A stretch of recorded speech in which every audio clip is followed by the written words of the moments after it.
नमस्कार प्यारे साथियों, स्वागत है एक और नए सेशन में। दोस्तों, आज के सेशन में बात करेंगे रीट मुख्य परीक्षा 2025 के लिए। आज का जो हमारा टॉपिक है राजस्थान की नदियां व जिले। इस टॉपिक के 15 अति महत्वपूर्ण प्रश्न देखेंगे जो पिछले सालों में पूछे गए प्रश्न हैं और उन प्रश्न से संबंधित जो भी क्वेश्चन बनने वाले थे वे क्वेश्चन सिलेक्ट किए हैं, तो प्रत्येक क्वेश्चन को काउंट जरूर करना। शुरुआत करेंगे हम प्रथम क्वेश्चन से। राज्य के कुल भूभाग के लगभग कितने प्रतिशत भाग पर आंतरिक अफवाह प्रणाली का विस्तार है? हमारा पहला क्वेश्चन है। तो राजस्थान में अफवाह प्रणाली की बात करें तो कुल 3 प्रकार है। तो इसमें आंतरिक अफवाह प्रणाली का जो कुल विस्तार है कितने प्रतिशत भूभाग पे है, ये हमारा आंसर बताना है। ऑप्शन नंबर दे रखे हैं 60%, 40%, 52% और 75%। हम लॉक करेंगे ऑप्शन नंबर ए को, जो कि मेरा राइट आंसर है 60% भूभाग पर। उसके बाद है आंतरिक अफवाह प्रणाली जो कि 60% भूभाग पे है। उसके बाद अरब सागरीय अफवाह प्रणाली जो कि 17% भूभाग पे है। और अंत में है बंगाल की खाड़ी जो कि 22% भूभाग पर। तो लगभग 3 प्रश्न बन रहे हैं, आपको याद रखना है। वैसे यह प्रश्न राजस्थान पुलिस एग्जाम से लेके PSI एग्जाम्स 2010 तक पूछा गया क्वेश्चन से। अगला क्वेश्चन नंबर 2। राजस्थान की सबसे बड़ी मीठे पानी की झील कौन सी है? राजस्थान की सबसे बड़ी मीठे पानी की झील सांबर, जैसमंद, डीडवाना या फिर राजसमंद। हम लॉक करेंगे ऑप्शन नंबर बी को, जो कि मेरा राइट आंसर है जैसमंद झील। राजस्थान की सबसे बड़ी मीठे पानी की झीलें। अगर हमारा प्रश्न होता कि राजस्थान की सबसे बड़ी खारे पानी की झील कौन सी है, तो राइट आंसर होता सांबर झील। मीठे पानी की झीलें वो हमारी जैसमंद है। उसके बाद है सबसे बड़ी नदी घाटी परियोजना कौन सी है, तो इंदिरा गांधी नहर परियोजना। 2 प्रश्न है जो कि एग्जाम से बन सकते हैं इस टॉपिक से संबंधित। Next question number 3। हमारा टॉपिक से राजस्थान की नदियां व जिले। इस टॉपिक से संबंधित तीसरा प्रश्न। राजस्थान की सबसे बड़ी पेयजल परियोजना कौन सी है? देखिए, सबसे बड़ी पेयजल परियोजना यह प्रश्न है। ऑप्शन नंबर एक बार जरूर देखें। इंदिरा गांधी नहर परियोजना दे रखा है, बिशलपुर बांध परियोजना, गंग नहर परियोजना या फिर यमुना जल सिंचाई परियोजना। सबसे बड़ी पेयजल परियोजना, तो हमारा राइट आंसर है ऑप्शन नंबर सी, गंग नहर परियोजना। ऑप्शन नंबर सी को लॉक करेंगे, हमारा राइट आंसर है। एक प्रश्न यह भी बन सकता है कि इंदिरा गांधी नहर के बारे में। तो देखिए, राजस्थान की जीवन रेखा या फिर मरुगंगा इस नाम से भी जाना जाता है, तो वो हमारी नहर है इंदिरा गांधी नहर। Next question number 4। कौन सी नदी राजस्थान में कर्क रेखा को 2 बार काटती है? अगर आपने पूरे 15 क्वेश्चन देख लिया तो इस टॉपिक से 1 या 2 क्वेश्चन सपने वाले, आपका क्वेश्चन बिल्कुल गलत नहीं होगा। राजस्थान की नदियां वो जिले इस टॉपिक से संबंधित। कौन सी नदी राजस्थान में कर्क रेखा को 2 बार काटती है? तो हम लॉक करेंगे ऑप्शन नंबर बी को, माही नदी। ये हमारा राइट आंसर है ऑप्शन नंबर बी, जिसका उद्गम स्थल है मेहद झीलधार मध्य प्रदेश। तो ऑप्शन नंबर बी। अगला क्वेश्चन नंबर 5। किस नदी के किनारे स्थित गणेश्वर में ताम्रयुगीन सभ्यता के अवशेष पाए गए? ताम्रयुगीन सभ्यता के अवशेष कौन सी नदी है? आड़ है, कांतली है, संबल है या फिर कोठारी। बेसिक प्रश्न है। तो हम लॉक करेंगे ऑप्शन नंबर बी को, कांतली नदी। बिल्कुल राइट आंसर है option number B. Rajasthan police exams, patwari exams और 3rd ग्रेड एग्जाम्स 2013 में पूछा गया प्रश्न है, तो option number B. Next question है चूलिया जलप्रपात स्थित है। चूलिया जलप्रपात, यह प्रश्न BSTC एग्जाम्स 2025 में 24-25 में भी पूछा जा चुका है। चूलिया जलप्रपात का कौन सी नदी पर बनाया गया है?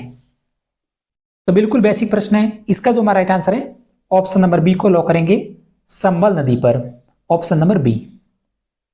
अगला क्वेश्चन नंबर 7। जो भी अभ्यर्थी रीट मेंस एग्जाम्स 2026 की तैयारी कर रहे हैं तो इस क्लास पर अंत तक बने रहना। क्लास पसंद आए तो लाइक भी कर देना, क्योंकि हमारा आज का तीसरा रिवीजन टेस्ट है। क्वेश्चन नंबर 7, मेजा बांध किस नदी पर स्थित है?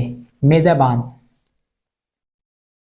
कोठारी, खारी, बनास या फिर मानसी? हम लॉक करेंगे ऑप्शन नंबर ए को, कोठारी नदी पर। मेजा बांध भीलवाड़ा जिले में कोठारी नदी पर बनाया गया है। उसके बाद जवाई बांध पाली और जालोर जिले में, फिर मेजा बांध भीलवाड़ा जिले में, उसके बाद मोरेल बांध जो कि दौसा और सवाई माधोपुर जिले में, और बिष्णुपुर बांध है जो कि टोंक जिले में। एक प्रश्न यहाँ से सब सकता है आपके रीट मेंस एग्जाम्स में और राजस्थान में अन्य एग्जाम्स में भी। क्वेश्चन नंबर 8 देखते हैं। क्वेश्चन है, निम्न में से एक खारे पानी की झील नहीं है। प्रश्न को समझिए कि निम्न में से एक खारे पानी की झील नहीं है। सांबर दे रखा है, काओ दे रखा है, डीडवन दे रखा है और जयसमंद दे रखा है।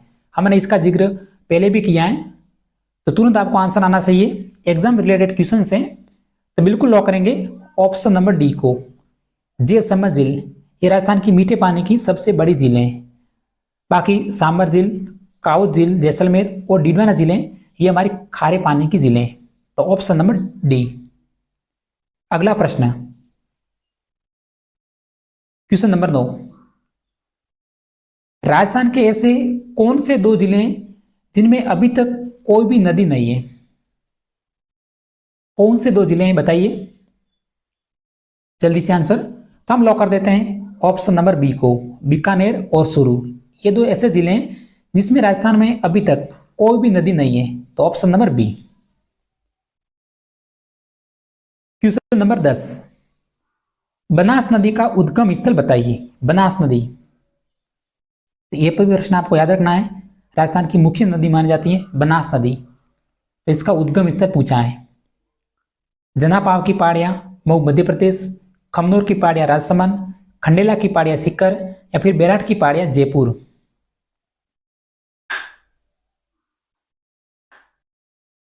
तो हम लॉक कर देते हैं ऑप्शन नंबर बी को, खमनोर की पहाड़ियां राजसमंद। ये हमारा बनास नदी का उद्गम स्थल है। अगर हमारा प्रश्न होता कि संबल नदी का उद्गम स्थल कौन सा है, तो संबल नदी का उद्गम स्थल है जनापाव की पहाड़ियां महू मध्य प्रदेश। और संबल नदी है राजस्थान की नदियों में सबसे बड़ी नदी मानी जाती है। अगला प्रश्न, क्वेश्चन नंबर 11, मारवाड़ का अमृत सरोवर कहलाता है। मारवाड़ का अमृत सरोवर सीटी एग्जाम्स 2024, बीएसटीसी एग्जाम्स 2024-25 में पूछा गया प्रश्न है, मारवाड़ का अमृत सरोवर।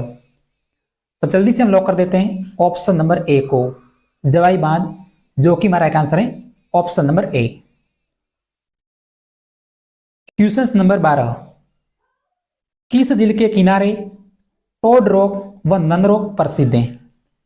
अगर आपने इस 15 क्वेश्चन में से अगर आपने 10 या 12 क्वेश्चन के आंसर बता दिए तो बिल्कुल आप सेफ स्कोर हैं। किस झील के किनारे टोड रॉक व नन रॉक प्रसिद्ध हैं?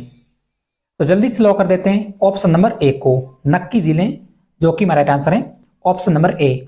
उसके बाद है यह राजस्थान में सबसे ऊंचाई पर स्थित है। उसके बाद है यह ज्वालामुखी क्रेटर झील भी मानी जाती है। तो कौन सी झील है? वो हमारी नक्की झील, option number A. Question number 13, लूणक रणसर झील कहां स्थित है? लूणक रणसर झील देख सकते हैं आप, एग्जाम्स में पूछा गया प्रश्न है लूणक रणसर झील। तो वो स्थित है ऑप्शन नंबर ए को लॉक करेंगे। हमारा राइट आंसर बीकानेर जिले में, ऑप्शन नंबर ए। अगला प्रश्न, क्वेश्चन नंबर 14, कांठल की गंगा और कामधेनु के नाम से प्रसिद्ध नदियों के लिए सही सुमेलित युग्म कौन सा है? तो कांठल की गंगा कौन सी नदी को कहा जाता है, या फिर राजस्थान की कामधेनु कौन सी नदी को कहा जाता है? 2 प्रश्न बन सकते हैं इस प्रश्न से संबंधित। तो कांठल की गंगा, देखिए तो कांठल की गंगा है वो तो है हमारी माई नदी, और राजस्थान की कामधेनु है वो हमारी संबल नदी। तो ऑप्शन नंबर बी है बिल्कुल हमारा राइट आंसर है। तो लॉक करेंगे ऑप्शन नंबर बी को। अब देखते हैं क्वेश्चन नंबर 15, राजस्थान की किस नदी को मृत नदी कहा जाता है? राजस्थान की किस नदी को मृत नदी कहा जाता है? घंगर, बाणगंगा, संबल या फिर लूणी नदी। तो प्यारे साथियों, हम लॉक कर देते हैं ऑप्शन नंबर ए को, घंगर नदी को। प्राचीन प्राचीन काल में सरस्वती नदी के नाम से भी जाना जाता था, तो ऑप्शन नंबर ए। उसके बाद देखिए, मैंने जो भी इंपॉर्टेंट जानकारी थी अलग से आपको बता दी है। वागड़ की गंगा तो हमारी माई नदी है, और संबल नदी जिसे राजस्थान की कामधेनु के नाम से भी जाना जाता है। उसके बाद बनास नदी जिसे वन की आशा के नाम से भी जाना जाता है। उसके बाद बाणगंगा नदी को अर्जुन की गंगा भी कहा जाता है, और गंगर नदी को लुप्त सरस्वती के नाम से भी जाना जाता है। अब हम देखते हैं आज की क्लास का हमारा अंतिम प्रश्न है, फिर हम क्लास को फिनिश करेंगे। यह हमारा अंतिम प्रश्न है, निम्न में से एक पश्चिमी बनास नदी की सहायक नदी कौन सी है? एक पश्चिमी बनास की सहायक नदी आपको बताना है। अंतिम प्रश्न है, जोजड़ी दे रखा है, सीपू, साबी और कांतली। यह एकमात्र ऐसी नदी है और पश्चिमी बनास की केवल एक ही सहायक नदी है, आपको ऑप्शन में बताना है। तो हम लॉक कर देते हैं ऑप्शन नंबर बी को, सीपू। Option number B. तो आज के क्लास में इतना ही। अगर हमारी जानकारी आपको पसंद लगी हो तो क्लास को लाइक और सब्सक्राइब जरूर कर देना। ये हमारा तीसरा टॉपिक्स है, इससे पहले हमने दो टॉपिक्स हैं जो कि अपलोड कर रखे हैं, तो वहां से भी आप देख सकते हैं, प्ले लिस्ट में आपको मिल जाएंगे। धन्यवाद।